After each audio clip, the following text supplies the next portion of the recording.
Welcome to the Matt Cuda Photography Podcast, a podcast about nature and wildlife photography in your own backyard and throughout the United States.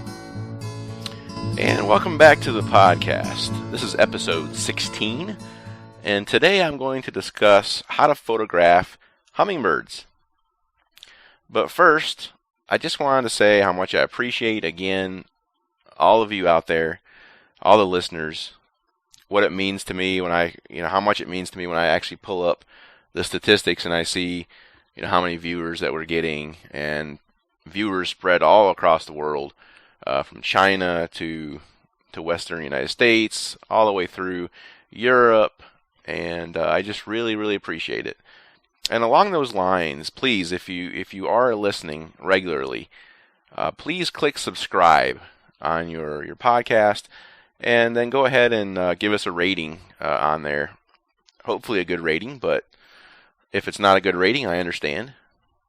But that's going to help me to keep this thing moving forward and to keep us, kind of on the top of the podcast, top lists. And that's just going to help us immensely. Who knows? Down the road, we may want to take this to a completely different level, and that will give me and you, the listener, a much better listening experience. But anyway, what's been going on in my life? Well, let's see here. Well, I'm getting ready for a trip. First of all, I'm getting ready to head to Shackelford Banks, North Carolina. Shackelford Banks is kind of an interesting location. It's one of two locations on the eastern North Carolina coastline where you can actually photograph and view wild horses. Some suggest that these horses date back to the times of Spanish galleons crashing off the coast of North Carolina because of all the shallow areas and dangerous points and sandbars and so forth out there. And others suggest that they just were a natural process of settlement in North Carolina, and these horses simply escaped and at various points in time and just created these colonies. Any way you want to look at it, it's very cool that we have this in North Carolina. It will give me the opportunity to at least get some glass on them and get some shots. So I'll let you know how that goes, and hopefully I can do a podcast on it in the future. Wild horses are interesting, and it's not necessarily something that we generally think of as wildlife, but essentially they are. They're wild horses, and they're just beautiful. I want to talk about hummingbirds today, and I'm not going to do a Know Your Subject segment today. Instead, the whole show is just going to be about hummingbirds. It's going to be about what they look like, where they come from, their behavior, and then I'm going to talk about how to actually photograph the hummingbird, because the hummingbird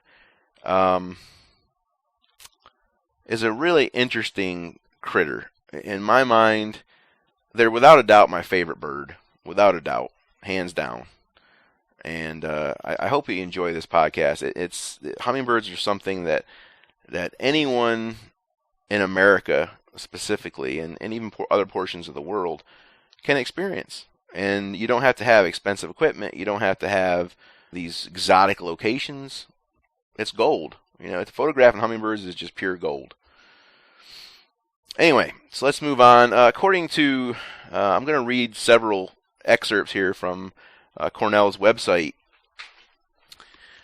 The ruby-throated hummingbird is a small hummingbird with a slightly down-curved bill and fairly short wings that don't reach all the way to the tail when the bird is sitting.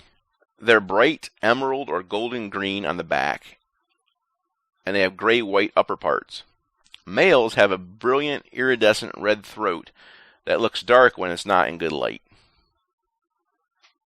Ruby-throated hummingbirds fly straight and fast, but can stop instantly, hover, and adjust their position up, down, backward, with exquisite control.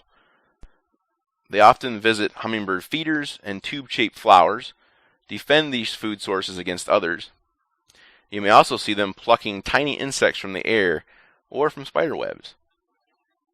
Ruby-throated hummingbirds live in open woodlands, forest edges, meadows, grasslands, and in parks, gardens, and backyards, essentially everywhere.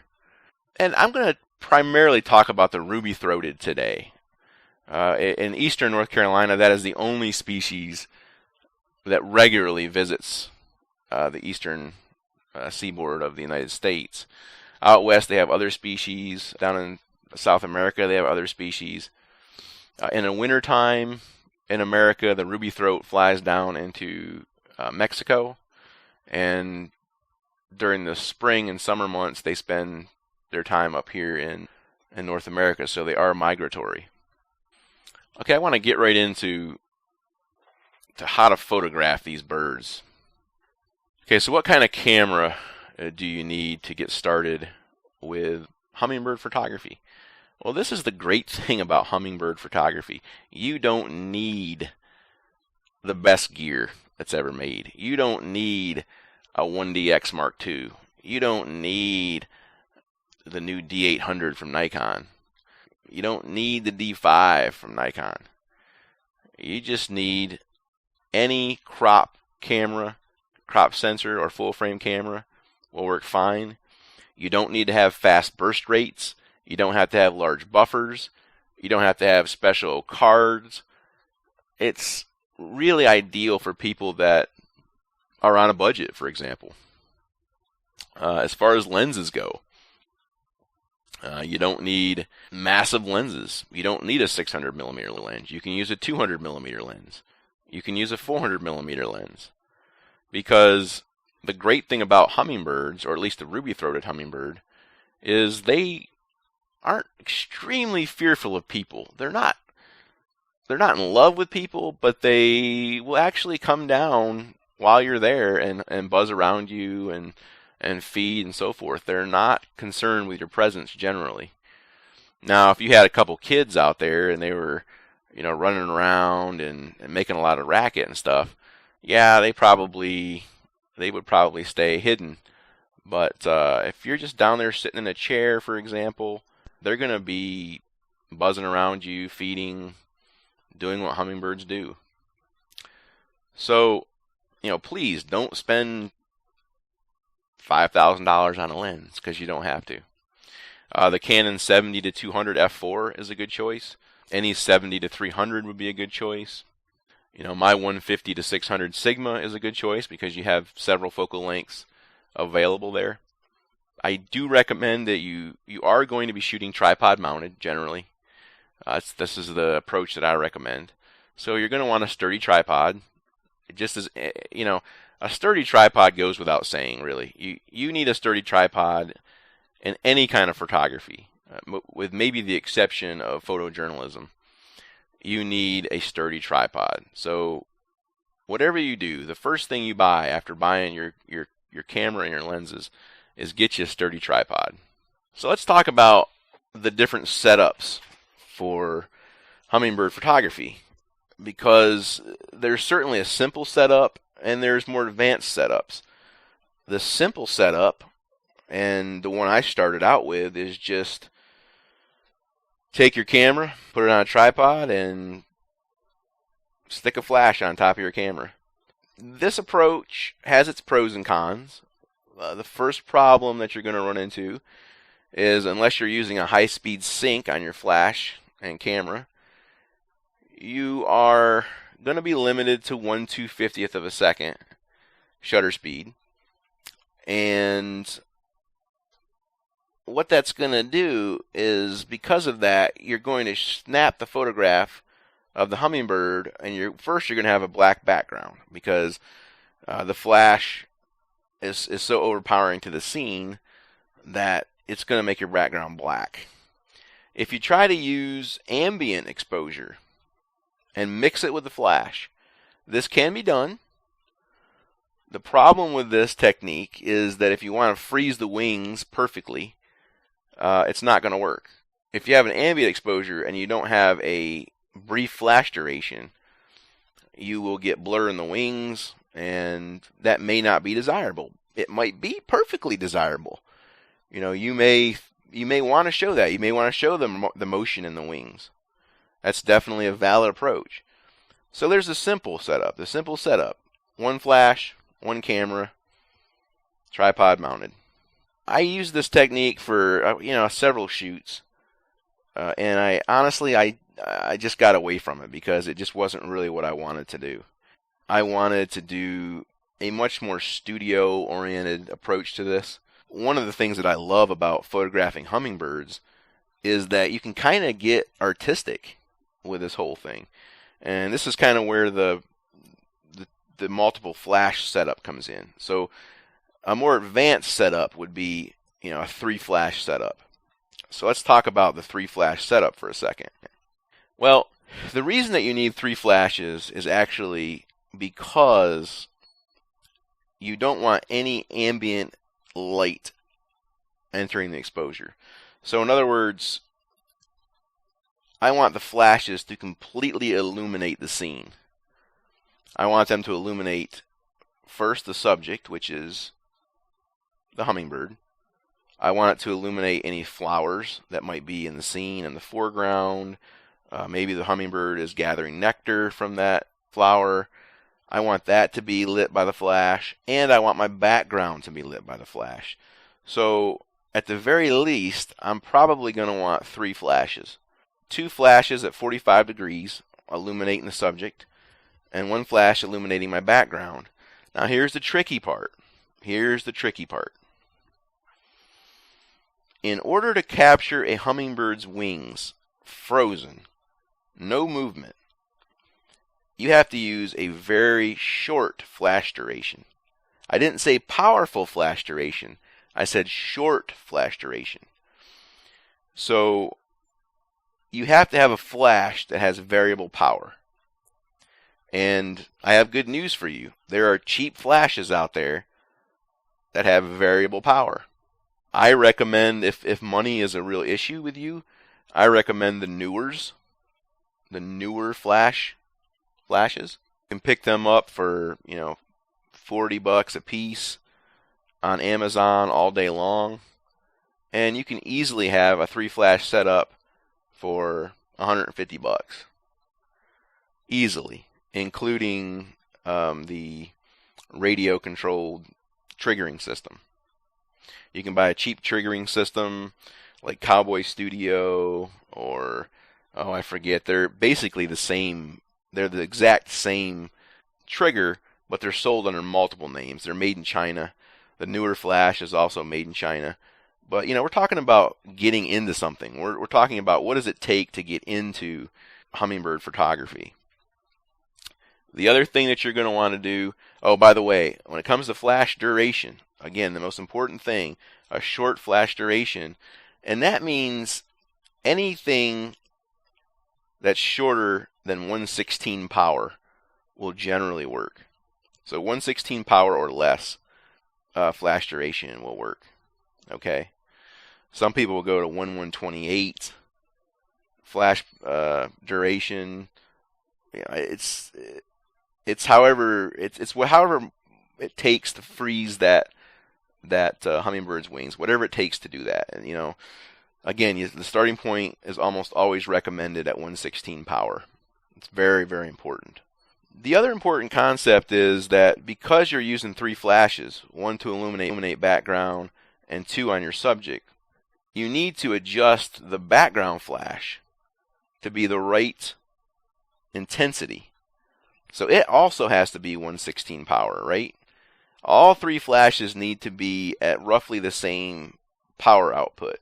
Not just because you're trying to get a balanced exposure, but because you don't want any of your flashes being a long duration. Otherwise, you're going to get movement in the wings. So that's another key important concept here. The advanced setup, I highly recommend that you get into using that. And the way I did that was I didn't go whole hog into it. What I did was I started out with 1 flash, then I went to 2 flashes. So that allowed me to use the short flash duration with no background flash. And that gives you the black background like I was talking about earlier. And that might be desirable. That's definitely one type of look that you can experiment with. But yeah, from there it was a logical progression to 3. Now, that's all I use is 3. Some people use 4, 5, 6 flashes. I may do that someday. Right now, I just feel like that's just too much. I feel like that many flashes for me is just too much setup, too much filling around. I want to get to shooting and I want to get some great shots. I may add another flash. One possibility is to add a fourth flash as kind of an accent light or a backlight. So it shoots from behind the hummingbird and illuminates the hummingbird from behind, and that helps to separate that bird from the background. So you could add that fourth flash in. I'm actually getting close to doing that. So we've talked about lenses, we've talked about cameras, we've talked about the simple setup, we've talked about the complex setup, we've talked about cheap flashes. But what about stands? So you're going to need stands to put your flashes on, right? They're not all going to be mounted on top of your camera. Flash stands, you do not need expensive flash stands. Anybody that tells you that you need expensive flash stands is incredibly stupid. The only thing I will say that you may want to invest in is some kind of ball head for your flashes so that you can easily move those around at different angles and so forth. The cheapest type of flash stands will work perfectly fine. Don't go overboard on flash stands. It's not necessary.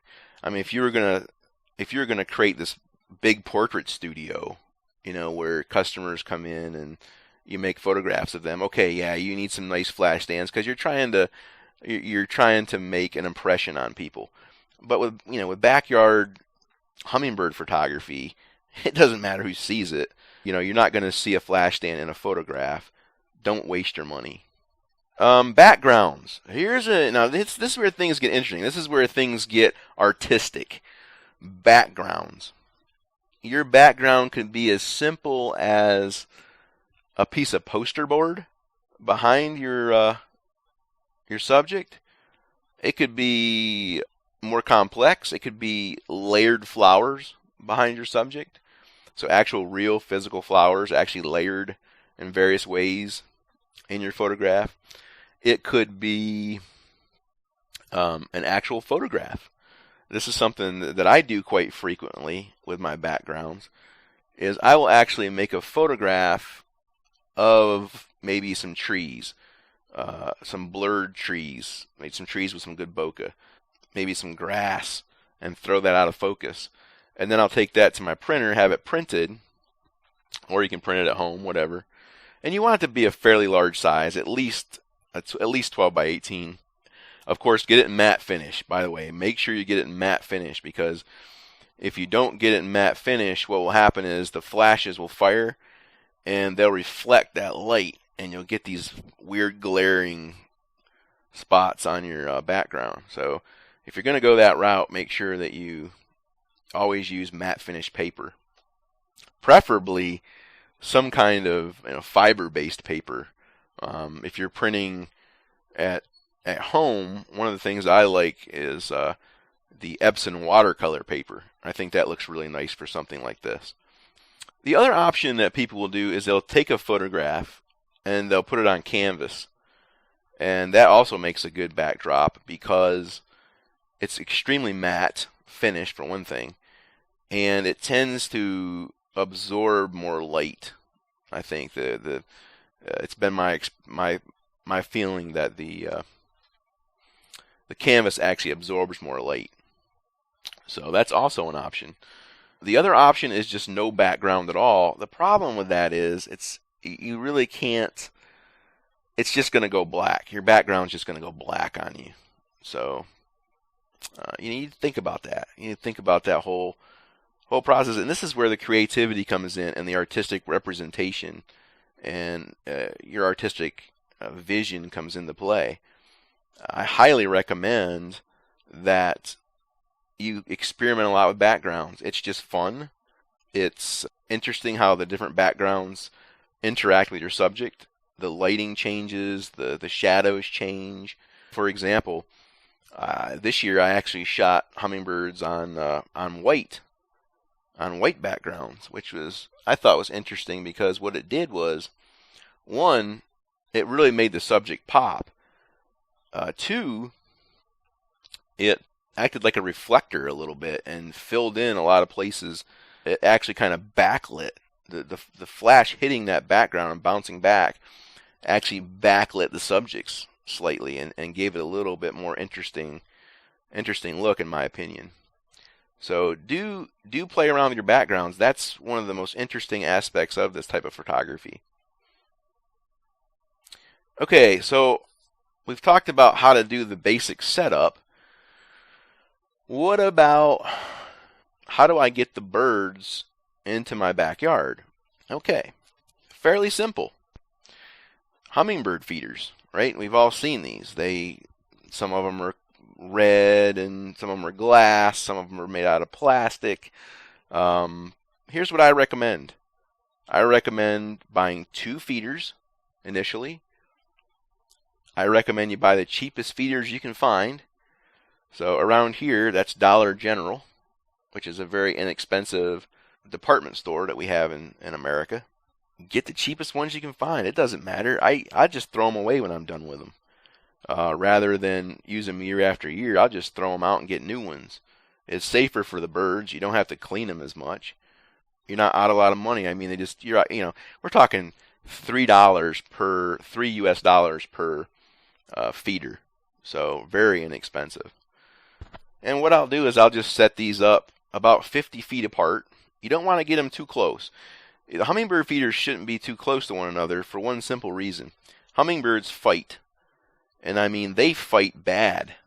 They will protect their food sources with a tenacity you've never seen. I'll give a brief story here.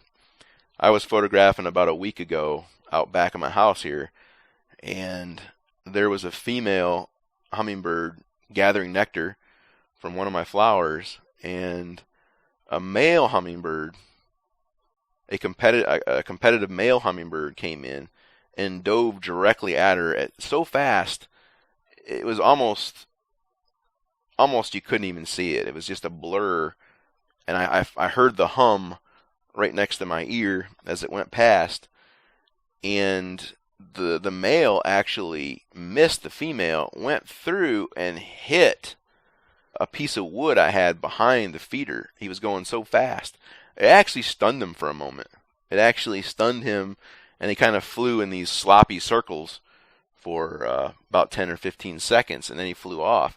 They're serious about their food. I'm not kidding you. And that's one of the most interesting things I find about photographing the hummingbirds is actually the way that they interact with one another. It's fascinating to watch them, let alone photograph them. So 2 feeders, 50 feet apart. Now what you want to do when it's time to photograph them, you take 1 feeder down, okay, cover it up with something. I use like the cover that I use for my chair. I'll put that over the hummingbird feeder so they can't find it. And the other hummingbird feeder you leave up. You block off each of the holes with, I use duct tape, and make sure that the duct tape is such a way that they can't get their beak caught on the tape itself. You block off all the ports around, all the feeding ports that are located around the bottom of the hummingbird feeder, and you leave 1 port open. And you let that one the hummingbird will come into that 1 open port, and then you can set up your camera in a way to be able to get that shot. Now, if you don't want the hummingbird feeder in the shot, what you do is you take a flower, a petunia. I like to use petunias. You can use other flowers that are bell-shaped. And what you can do is you can actually take a syringe, like a syringe you might use to as a baster for cooking, for use in cooking, and you can fill that with the nectar from the feeders, and actually put just a little bit in the bell of that flower. And what that'll let you do is, what they'll do is the hummingbird will come in, the feeder's not there anymore, but you have your flower there, and it's got nectar inside, and they'll buzz around that, and they'll see that nectar in there. They're really good at spotting that nectar kind of glistening inside. and they'll stick their tongue right in there and let them feed for a second. And when they back up and go back in, then you take your photograph. If you shoot right away when they come up to your flower, you'll scare them away and they'll never come back. Or it might be 15, 20 minutes before they come back again. That's how it works in a nutshell. I mean, there are videos you can buy on this. There's books you can buy on this. This is just barely scratching the surface of photographing hummingbirds. But that should get you a good start anyway. Now, one more thing I need to mention is where do you get the nectar? You can buy the nectar from the store, but what I encourage you to do is just make your own. All it is it's a 4-to-1 ratio. So it's 4 parts water to 1 part sugar. So what I'll do is I'll take 4 cups of water, pour it into a pan on the stove, put 1 cup of sugar in that, bring it to a boil, turn it off, let it sit till it cools, fill up your hummingbird feeders. You only want during the summer months when it's very, very hot, you only want your nectar in there about 2 days, 2 to 3 days at most, because what will happen is it will actually turn to alcohol and it'll actually poison the birds. So you have to be very, very careful about making sure you clean your hummingbird feeders and make sure that you change that nectar. It's kind of a pain, but believe me, the rewards are worth it. Anyway, that's all I had as far as the photography setup, the quick version of their habitats and how they act and so on and so forth, their behavior. What I want to do now is I want to take a look. In your show notes, there is a link that will take you out to my Flickr page, and we're going to look at what I have called the Hummingbird Project. And the Hummingbird Project is something that I do once a year. I don't go nuts. Once a year for the month of June, I will set up my hummingbird feeders. I will set up my camera, all that stuff. I'll create a little miniature studio in my backyard, and I will photograph hummingbirds. And I don't, like I said, I don't go crazy. I'll add, 4, 5, 6 images a year, or something like that. We're going to take a look at a few of those. So go ahead and click on that link, and let's go out and I'll kind of explain how I made the shot and get you pointed in the right direction.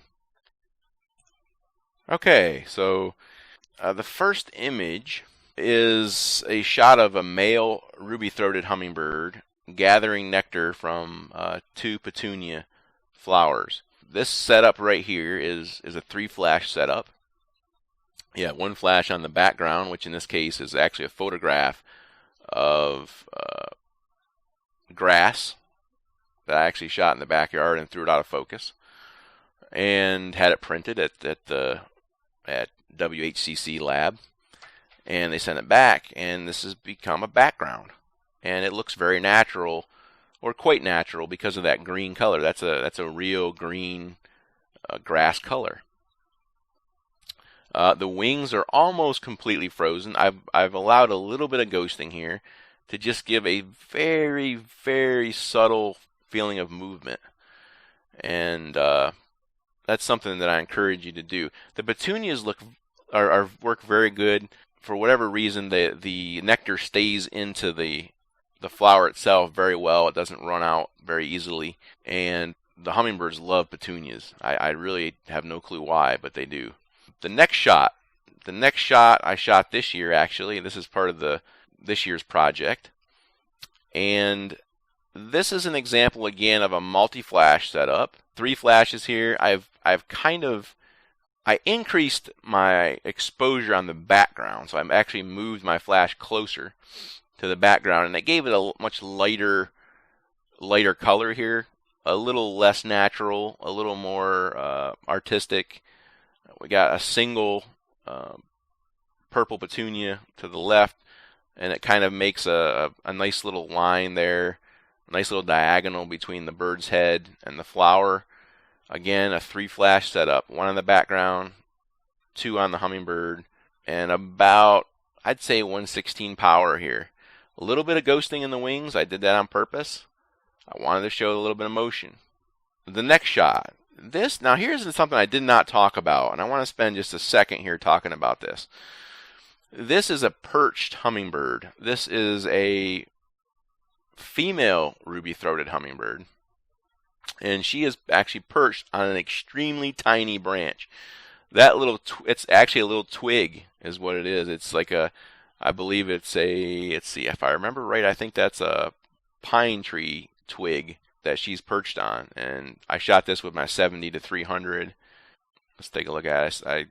Let's take a look at the metadata here. Yeah, I shot it at 271 millimeters, 1/125th of a second, f8, ISO 400. And this is an example of where you do not need a 3-flash setup.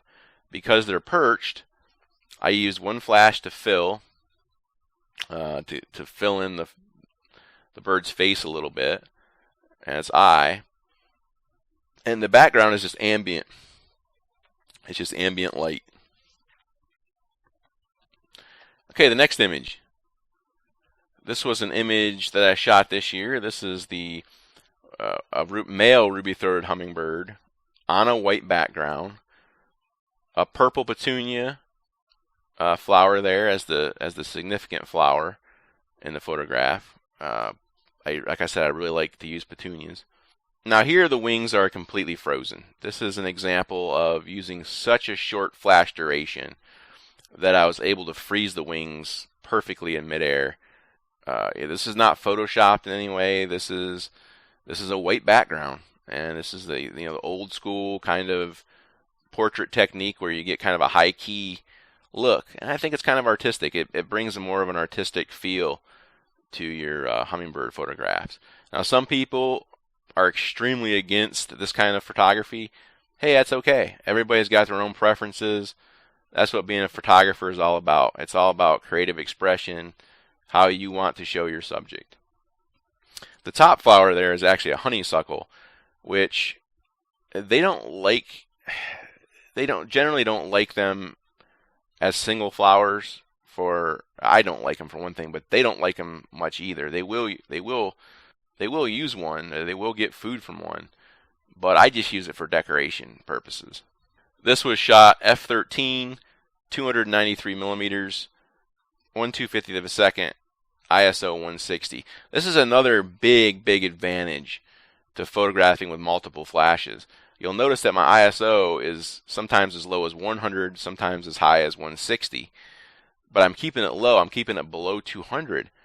I mean, that right there, because you can do that, you're going to get much cleaner files, and you're not going to have to worry about noise. You can use an APS-C camera without any difficulty because it's just going to be clean. But honestly, you could buy an old full-frame camera and get absolutely phenomenal shots here. Okay, the next image. Again, a perched male ruby-throated hummingbird. Again, on a twig, and I don't like this photograph as much because in the background I've got a dirt spot right there behind him, and it looks kind of weird. But other than that, I like the angle of the twig and so forth in this photograph. But again, you don't need multiple flashes for this. This can be done right out of the gate with any camera. This is more akin. Oh, and by the way, when you position your twig, what you do, I forgot to mention that. The way you position the perch is just to the left over here. I will have a hummingbird feeder. What I'll do is I'll leave one hole open on the hummingbird feeder, and this twig is literally just, I don't know, maybe 3-4 inches away from the feeder. And what he will do is he'll go down and land on that twig, and he'll rest for 10-15 seconds, and then he'll go over and eat. Then he'll come back again. He'll rest on that twig for 10-15 seconds. So a good place to start with hummingbird photography is perched hummingbird photographs. Matter of fact, the last half of this, the last week or two left in this month, I will probably be dedicating it to perched hummingbird photographs rather than hummingbirds in flight. The next image, now this is the perfect example of what I was talking about before. This is a photograph which I happen to really like. A lot of people do not like this image that much. I actually like it. It's what happens when you use two flashes. Okay, the background goes black, but you are able to pretty much, in this case, I think I was a little bit longer flash duration, so we got a little blur in the wings, but really a nice sharp photograph of this bird. It was taken with my Tamron 70-300 SP lens, which by the way is an excellent lens for photographing hummingbirds. It was shot at f10. I recommend using a smaller aperture if possible, something around f10, f11, whatever. And this was shot at ISO 400. That's a little bit higher than I like to shoot these birds at, but it does work. And at 200 millimeters, so here you can see you could just as easily substitute a 70-200 here.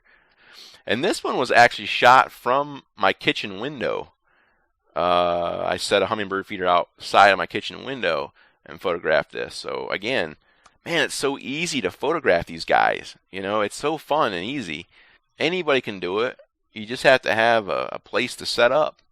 I mean, you could do this in the middle of a city if you had just a small yard. You might be able to even lure some hummers into there. So again, great place for beginning photographers to start their craft. Okay, the next image. Now here I'm experimenting with white backgrounds again. I love this image. Nothing photoshopped here. White background, high key image, purple and pink petunia flowers. The nectar is inside of the flower, which I got from another tip here. I've gotten away from using the syringes. What I actually use to put the nectar inside of the flower, I actually use a spray bottle. Just any cheap spray bottle. You can buy it from Walmart, any department store. And put your nectar inside of that bottle. And just give it a few squirts inside of the flower. Enough to where the bird can see it, but not too much to where the flower falls over. That's kind of the trick there. And it's just a beautiful female hummingbird here. Wings are frozen. You can actually see in her eyes, you can see the reflection of both flashes firing. You can get rid of that if you want to, and you can get rid of one of those reflections if you want to in Photoshop. That's up to you. I don't generally do that, but I'm okay with there being two reflections there. But again, a much more artistic version than the previous image. This one was shot with my 150-600, f13, 324 millimeters, ISO 125.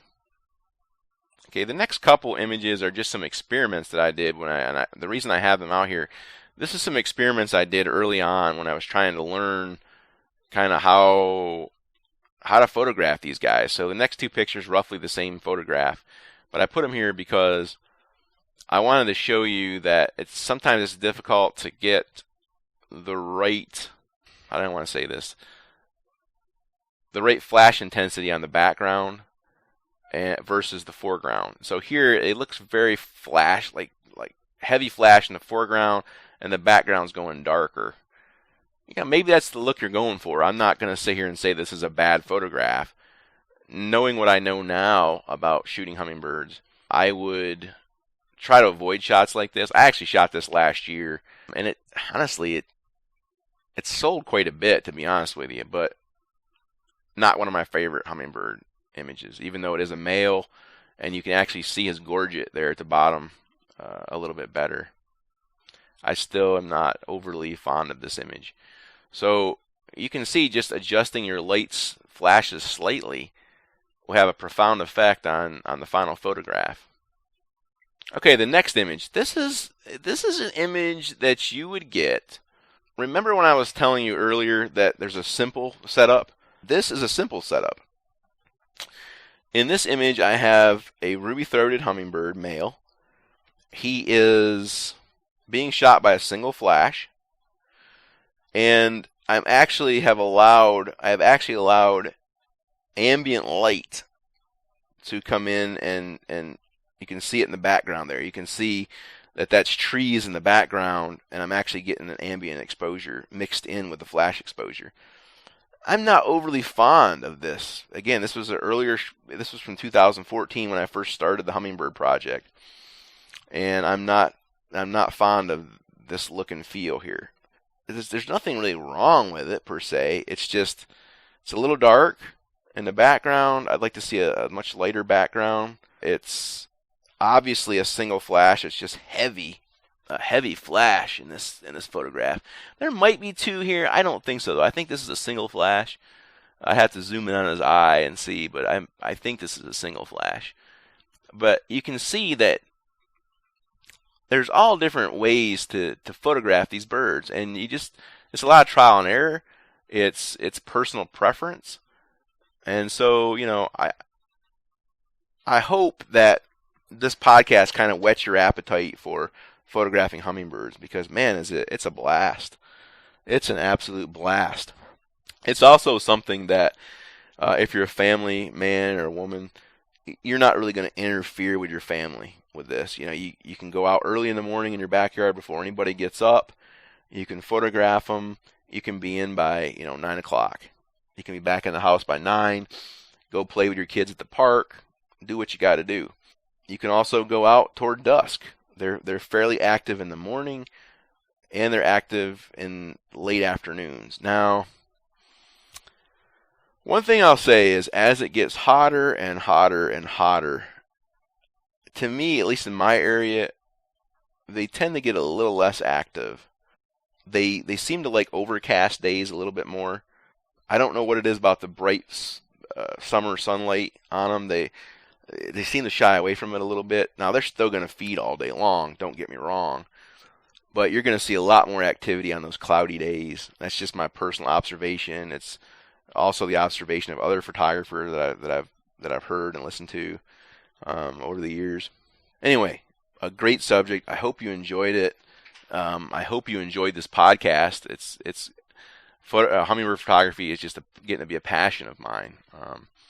And this project will hopefully continue for many more years. Before we leave, like I said, we're not going to do a Know Your Subject segment, because this entire episode was about the hummingbird.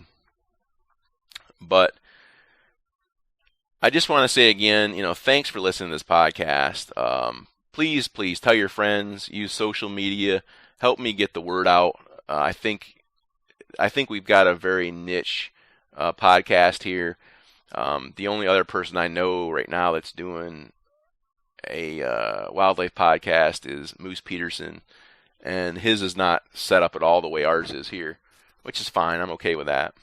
But please get the word out. Help me do that, because right now we are seeing some traction, and I am seeing traction, and I'm seeing more and more listeners. But I think in order to get to the next level, we really need to get the word out. So I would appreciate anybody that could do that for me. Anyway, thanks for listening. Make it a great day, and get out there and enjoy nature. Bye-bye.